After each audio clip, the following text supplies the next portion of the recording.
نحمده ونصلي على رسوله الكريم اما بعد فاعوذ بالله من الشيطان الرجيم بسم الله الرحمن الرحيم رب اشرح لي صدري ويسر لي امري واحلل عقدة من لساني يفقهوا قولي ربنا لا تؤاخذنا ان نسينا واخطانا۔ حاضرین گرامی قدر، کل ہم نے جنگ احد کے حوالے سے سورہ آل عمران میں جو ایک خطبہ نازل ہوا ہے اس کا مطالعہ شروع کر دیا تھا۔ وہ خطبہ جس چیز کو ایڈریس کر رہا ہے وہ بیسیکلی 3 بنیادی سوالات تھے جو اس وقت پیدا ہوئے تھے، وہ میں نے آپ کے لیے سامنے لکھ دیے ہیں۔ مسلمانوں کا خیال یہ تھا کہ بدر کی فتح کے بعد، آپ کو یاد ہوگا کل ہم نے پڑھا تھا کہ بدر کی فتح کو ایک نشانی کے طور پہ پیش کیا گیا تھا کہ یہ مسلمانوں کے حق ہونے کی نشانی ہے۔ تو اس کے بعد فطری طور پہ ایک اعتماد تھا جو مسلمانوں میں تھا۔ سوال یہ ہے کہ فتح کے بعد شکست کیوں ہو گئی؟ ہمارے ساتھ تو رسول خدا بھی تھے، پروردگار نے فرشتے بھیج کر ہماری مدد کیوں نہیں کی جبکہ بدر میں یہی ہوا تھا؟ دوسرا سوال، کفار مکہ نے یہ پروپیگنڈا شروع کر دیا تھا کہ بدر کی فتح اسلام کی حقانیت کا ثبوت نہیں بلکہ یہ حالات ہوتے ہیں، کبھی ان کے حق میں کبھی ہمارے حق میں، پہلے ہمیں شکست ہو گئی تھی اب مسلمانوں کو ہو گئی، تو اس کا حق و باطل سے کوئی تعلق نہیں۔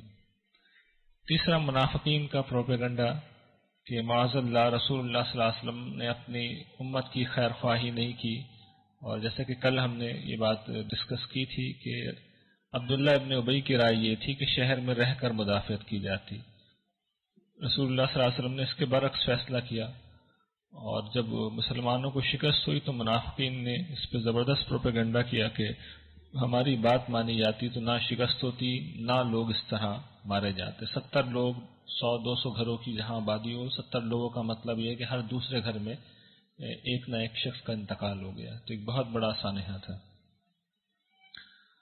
اس کے جواب میں پھر کل ہم نے سورہ آل عمران کا مطالعہ شروع کر دیا تھا، اور شروع ہی اللہ تعالیٰ نے یہاں سے بات کی تھی کہ میری نصرت تمہارے ساتھ ابتدا سے ہی تھی، اور بدر میں بھی میں نے تمہاری مدد کی تھی، اس موقع پہ بھی جبکہ منافقین پیچھے ہٹ گئے تھے، تم میں سے 2 گروہ کے اندر کمزوری ہوئی، تو جب اللہ کے رسول نے یہ کہا کہ میں 3000 فرشتے تمہارے لیے اتاروں گا، تو میں نے اس کی اس طرح تائید کی کہ 3 نہیں 5000 فرشتے تمہارے لیے اتارے جائیں گے۔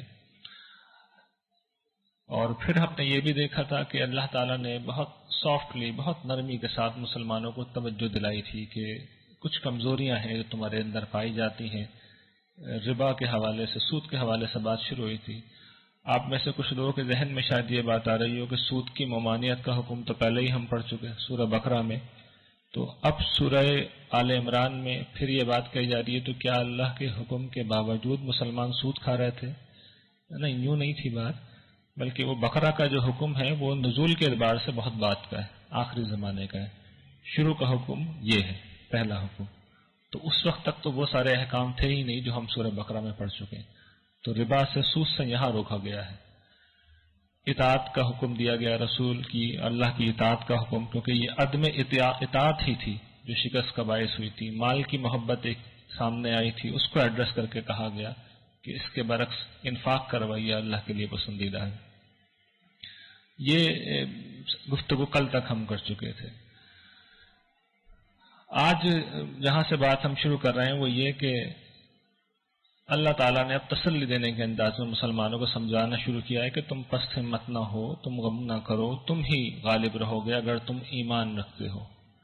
اور دیکھو یہ چوٹ ہے جو تمہیں لگی ہے، اس سے پہلے دوسری قوم کو بھی لگی تھی، اور یہ گردش ایام ہے جو ہم پھیرتے رہتے ہیں انسانوں کے درمیان۔ کیوں پھیرتے ہیں؟ اس لیے کہ ہم تو لوگوں کو جانچ رہے ہیں، لیکن اب دیکھیے اللہ تعالیٰ ایک ایک کر کے وہ حکمت بیان کر رہے ہیں جس کی بنا پر یہ پورا واقعہ پیش آیا۔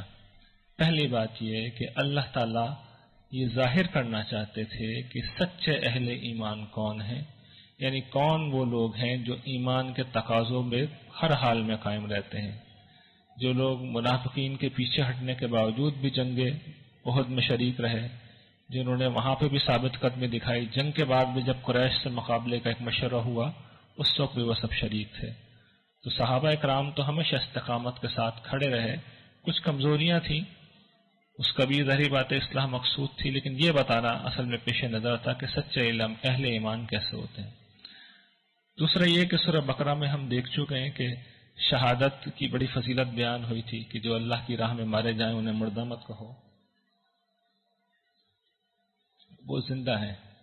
تو مسلمانوں میں ایک بڑا جذبہ تھا، بڑی خواہش تھی کہ ہم شہادت حاصل کریں.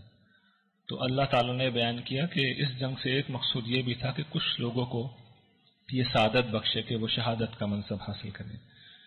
پھر ایک اور بڑی اہم وجہ، اور یہ سب سے اہم وجہ ہے جو اب بیان کی جا رہی ہے، اللہ تعالیٰ اصل میں یہ چاہتے تھے کہ مسلمانوں کو چھانٹ کر ممیز کر کر الگ کر لیں. دیکھیے یہ بات ذرا وضاحت طلب ہے. بدر کے بعد جو زبردست نشانی ظاہر ہوئی تھی وہ یہ تھی کہ مسلمانوں کے ساتھ اللہ کے رسول ہیں، اور اس جنگ کی پیشگوئی تھی مکی آیات میں، اور یہ پیشگوئی بعین ہی پوری ہوئی. مسلمانوں کو کمزوری کے باوجود غلبہ حاصل ہو گیا. اس کا مطلب یہ تھا کہ مخلصین کے ساتھ اب ہر مفاد پرست بھی، ہر دنیا دار آدمی بھی اس وجہ سے مسلمانوں کے ساتھ آ جائے گا کہ ان کے ساتھ چلو، ان کے ساتھ تو فتح ہی ہوتی ہے، مال غنیمت بھی ملتا ہے، اور مسلمان ہونے کے بعد ہمیں یہ سارے فوائد حاصل ہوں گے. اب یہ اللہ تعالیٰ کے پیش نظر نہیں تھی بات، اس لیے کہ یہ جو صحابہ اکرام ہیں ان کا منصب ہم دیکھ چکے ہیں، ان سے بہت بڑی خدمت لی جانی تھی، انسانیت پر حق کی شہادت دینے کی خدمت. تو یہ ممکن نہیں تھا کہ ان کو اس حالت میں چھوڑ دیا جاتا کہ ناپختہ لوگ بھی ان کے ساتھ شامل ہو جائیں. چنانچہ یہ ضروری تھا کہ مسلمانوں کو بالکل مخلصین کو الگ کیا جائے. چنانچہ اس شکست کے ذریعے سے ایسے حالات پیدا ہو گئے کہ اب جو بھی اس طرف آئے وہ سوچ سمجھ کے آئے کہ یہاں پہ جان بھی جانی ہے، مال بھی ضرورت پڑے گی، اعضاء کا بھی نقصان ہوگا، کچھ بھی ہو سکتا ہے. اب یہ صرف فتح کا معاملہ نہیں ہے. تو یہ اصل حکمت تھی، یہ اصل مصلحت تھی. اور پھر اس کا دوسرا نتیجہ یہ ہوا کہ اس جنگ کے بعد پھر اب یہ فیصلہ ہوا کہ مسلمان وہ لوگ جو بالکل ممیز ہو گئے تھے ان کو استعمال کرتے ہوئے اللہ تعالیٰ نے سارے کافروں کو ایک ایک کر کے، یعنی اس کے بعد آپ جانتے ہیں تاریخ کے جو طالب علم ہیں کہ مدینہ کے اطراف میں پہلے کارروائی شروع ہوئی اور آہستہ آہستہ پورے سرزمین عرب میں پھیل گئی، اور پھر مسلمانوں نے کوئی شکست اس طرح نہیں کھائی. تو یہ ایک غلبے کا راستہ تھا جس کا آغاز ایک شکست سے کیا گیا تھا. پھر وہ چوتھی چیز جس کی طرف پہلے بھی ایک اشارتاً میں بات کر چکا ہوں کہ مسلمانوں کو ایک ذمہ داری دی گئی تھی کہ رسول اللہ کے بعد انسانیت پر گواہی. اس جنگ کے موقع پہ یہ واقعہ پیش آیا کہ رسول اللہ صلی اللہ علیہ وسلم کے قتل کی افواہ اڑ گئی. تو اس وقت جو صورتحال ہوئی تھی اس پہ قرآن کریم نے اب تبصرہ کیا کہ محمد صلی اللہ علیہ وسلم ایک رسول ہیں، ان سے پہلے بھی بہت سے رسول گزرے ہیں، اور یہ اگر وفات پا جائیں یا قتل ہو جائیں تو کیا تم الٹا پھر جاؤ گے؟ اور اگر تم الٹا پھرو گے تو اللہ کو تو تم کوئی نقصان نہیں پہنچا سکتے. اللہ شاکرین کو بہترین صلہ عطا فرمائے گا. اور آپ کو یاد ہوگا کہ یہی وہ پھر آیت تھی جو سیدنا ابو بکر نے رسول اللہ صلی اللہ علیہ وسلم کی وفات کے موقع پہ پڑھی اور لوگوں سے کہا تھا جب مسلمان صدمے سے بے حال تھے اور ان کے کچھ نہیں سمجھ میں آ رہا تھا تو آپ باہر تشریف لائے. پہلے آپ اپنے گھر سے آئے، رسول اللہ صلی اللہ علیہ وسلم کی پیشانی کو بوسہ دیا، باہر آئے، حمد و ثنا کے بعد ایک مختصر خطبہ دیا جس میں پہلے یہ آیت پڑھی اور پھر کہا کہ جو شخص محمد کی عبادت کرتا تھا وہ جان لے کہ ان کا انتقال ہو گیا، اور جو اللہ کی عبادت کرتا ہے تو وہ سمجھ لے کہ اللہ زندہ ہے، اسے کبھی موت نہیں آتی. تو یہ بات سننے کے بعد صحابہ کرام کو لگا کہ یہ آیت قرآن کی گویا کہ آج پہلی دفعہ نازل ہوئی ہے. تو یہ اصل میں اس کی حکمت تھی سارے ان معاملات کی کہ مسلمان عادی ہو جائیں، اس ذمہ داری کو اٹھانے کے لیے تیار ہو جائیں جو انہیں آنے والے دنوں میں ادا کرنی ہے. پھر یہاں پہ کفار کے اس اعتراض کا جواب دیا جا رہا ہے کہ مسلمانوں کو سمجھایا جا رہا ہے کہ اگر تم نے ان کی بات کا اثر قبول کیا تو یہ کفار تو تمہیں پھیر دیں گے، کفر کی طرف لے جائیں گے اور پھر تم خسارہ پانے والوں میں ہو جاؤ گے. اور یہ کیا کہہ رہے تھے؟ یہی کہہ رہے تھے کہ اگر یہ لوگ حق ہوتے تو بدر کے بعد احد میں بھی ان کی فتح ہونی چاہیے تھی. تو جیسا کہ ہم نے شروع میں وہ سوال ریز کیا تھا تو اللہ تعالیٰ نے اس کا جواب دیا ہے کہ یوں بات نہیں ہے، بلکہ مصلحت تو ہم تمہیں بتا چکے ہیں، اور بہرحال ہم تمہارے مددگار ہیں، تمہارے آقا ہیں، تمہاری مدد کریں گے. ان دشمنوں سے بھی ہم نمٹ لیں گے، ان کو بھی ان کے انجام تک پہنچائیں گے. اور جہاں تک اس کا سوال ہے کہ مدد نہیں آئی تو ہم تو شروع سے ہی تمہاری مدد کر رہے تھے. اب نے اپنا وعدہ سچا کیا، اپنی بات کو سچا کیا، اصل میں تو تم ہی نے تہہ دیکھ کر رہے تھے پہلے اللہ کے حکم سے، اس کے بعد تم میں پھوٹ پڑ گئی، تم میں سے کچھ لوگ تھے جو مال غنیمت کے پیچھے بھاگ نکلے، اس کے بعد دشمن نے پلٹ کے حملہ کیا اور پھر تم لوگوں کو شکست ہوئی۔ تو اصل حکمت جو ہے وہ کچھ اور تھی، ان کی اس بات میں کوئی سچائی نہیں ہے، غلبہ تمہارا ہی ہو کے رہے گا۔ وَلَا تَهِنُوا وَلَا تَحْزَنُوا وَأَنْتُمُ الْأَعْلَوْنَ إِن كُنتُم مُؤْمِنِينَ، یہ بات سمجھ لو۔ پھر اس کے بعد بھی ہم نے تمہاری مدد کی، اس وقت جب شکست ہو چکی تھی اور جب مسلمان واپس لوٹ کے آئے تو انتہائی پریشانی کی وہ رات تھی، لیکن اس وقت بھی اللہ تعالیٰ نے مسلمانوں پہ اطمینان اتارا اس طریقے سے کہ انتہائی پرسکون انہیں نیند آ گئی اور وہ تازہ دم ہو گیا، اور اگلے روز اس قابل ہو گیا کہ کفار کا انہوں نے پیچھا کیا اور ان کو پلٹ کر آنے نہیں دیا۔ اور دوسری طرف منافقین تھے جو اللہ تعالیٰ کے بارے میں طرح طرح کے گمان کر رہے تھے، اور پھر ان کا یہ اعتراض نقل ہوا ہے کہ وہ یہ کہہ رہے تھے کہ اگر ہمارا کوئی اختیار ہوتا اس پورے معاملے میں تو پھر مسلمان اور ہم جو ہیں ہمارے لوگ اس طرح مارے نہیں جاتے۔ تو یہ ان کا قول نقل ہوا ہے، اور اس میں پھر جواب دیا گیا انہیں کہ اگر جن کے لیے موت اللہ جن کے لیے موت کا فیصلہ کر لیتا تو ان کو ان کے گھروں سے نکالتا اور ان کی قتل گاہوں تک پہنچا دیتا۔ یہ تو طے ہے ہر انسان کو کتنا زندہ رہنا ہے، کب مرنا ہے۔ اور جہاں تک جان جانے کا سوال ہے تو اللہ کی راہ میں مرنا تو ایک اعزاز ہے، جو اس راہ میں مرا یا قتل ہوا اس کے لیے اللہ کی بخشش ہے اور رحمت ہے، اور یہ ان سب چیزوں سے بہتر ہے جو تم جمع کر رہے ہو۔ پھر ان کا وہ اعتراض کہ رسول اللہ صلی اللہ علیہ وسلم نے معاذ اللہ کوئی خیر خواہی کا معاملہ نہیں کیا تھا، تو اس کی بھی وضاحت کی قرآن کریم نے کہ یہ بالکل نامعقول بات ہے۔ اصل بات تو یہ کہ رسول اللہ صلی اللہ علیہ وسلم اللہ کی ایک نعمت ہے، اس کا احسان ہے جو اس نے اہل ایمان پہ کیا ہے اور ان کو ان کی طرف مبعوث کیا ہے۔ وہ انہیں اللہ کی آیتیں پڑھ کے سناتے ہیں، کتاب و حکمت کی تعلیم دیتے ہیں، ان کا تزکیہ کرتے ہیں اور ان کو اس گمراہی سے نکالنا ہے جس میں وہ پہلے تھے۔ پھر یہ مسلمانوں کا سوال کہ بھئی ہم پہ یہ مصیبت کیسے آئی، تو قرآن یہ کہتا ہے کہ یہ مصیبت تم پہ آئی، حالانکہ حقیقت یہ ہے کہ اس سے پہلے اس جیسی مصیبت، اس سے دگنی مصیبت تمہارے ہاتھوں کفار پہ آ چکی ہے۔ تمہارے تو 70 لوگ مرے ہیں، ان کے 70 مرے تھے، 70 قید بھی ہوئے تھے، تو دگنی مصیبت تم نے دی تھی۔ تو اب جو تم پہ کہاں سے آئی ہے، تو اس کا جواب یہ کہ تمہاری اپنی کمزوری سے آئی ہے، تو تم اپنی اصلاح کرو۔ باقی ہم نے اپنی حکمت بتا چکے کہ ہم تو یہ چاہتے تھے کہ اہل ایمان کو جانچے اور منافقین کو الگ کریں، ہمارے پیش نظر یہ بات تھی۔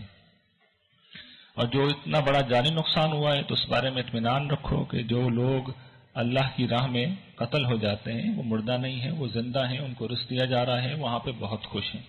تو یہ عظیم خوشخبریاں ہیں جو ان لوگوں کو دی گئی ہیں۔ اور پھر اللہ تعالیٰ نے اس بات کی بار بار وضاحت کر رہے ہیں، اور یہ سب چیزیں ریپیٹ ہوئی ہیں بار بار، اس لیے کہ مسلمانوں پہ یہ چیز واضح کرنا بہت ضروری تھا کہ یہ ہوا کیا ہے۔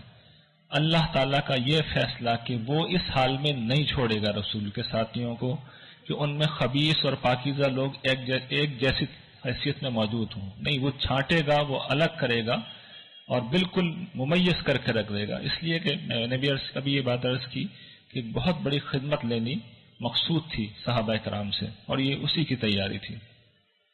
اس کے بعد اب یہ منافقین کی ایک اور رویے کی طرف اشارہ ہے۔ ان کا جس طریقے سے وہ جہاد سے جان چھڑاتے تھے، میدان جہاد سے بھاگ لیے تھے، اسی طریقے سے وہ لوگ